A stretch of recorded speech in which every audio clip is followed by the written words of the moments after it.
Svarbiausios šios savaitės Panevėžio naujienos vienu sakiniu.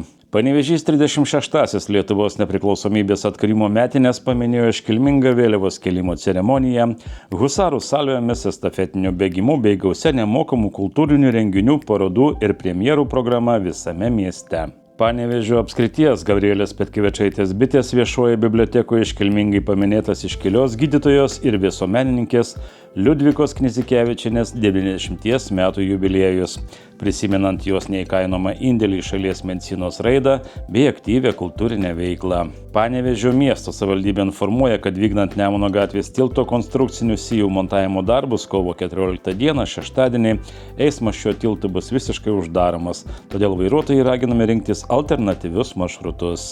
Panevėžio miesto savivaldybė iki kovo 20 dienos kviečia gydymo ir sveikatos priežiūros įstaigas teikti kandidatus metų gydytojo, slaugytojo bei sveikatos specialisto vardams pelnyti, o laureatams balandžio 7 bus įteiktos merės padėkos, atminimo dovanos ir 1000 eurų piniginės premijos. Panevėžio kolegija kartu su krašto apsaugos savanorių pajėgomis kviečia ne jaunesnius nei 16 metų žaidimo entuziastus burti komandas ir registruotis balandžio mėnesį vyksiantį Counter-Strike 2 turnyrą, kuriame laukia ne tik virtualios kovos, bet ir ginklų paroda bei vertingi prizai.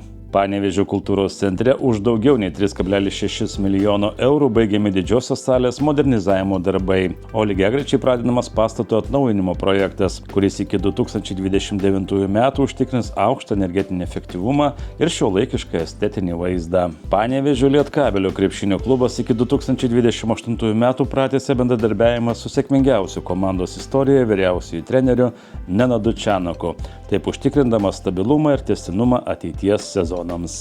Panevėžyje plečiamos jaunimo sporto galimybės. Panevėžio sporto centre, bendradarbiaujant su Lietuvos šiuolaikinės penkiakovės federacija, pradedamos rengti universalios 5 disciplinų treniruotės, kurias veda treneris Lukas Kontrimavičius. Panevėžio kraštotyros muziejuje atidarytoje nacionalinės premijos laureato Romualdo Požerskio fotografijų parodoje Pasitinkant laisvę eksponuojami istoriniai 1993 kadrai, fiksavę galutinį Sovietų Sąjungos kariuomenės pasitraukimą iš Lietuvos teritorijos. Kviečiame visus panevėžiečius kovo 15 dieną per LNK televiziją stebėti didįjį chorų mūšį ir aktyviai palaikyti bei balsuoti už Panevėžio purpurinį chorą trumpuoju numeriu 1671, siunčiant kodą 04.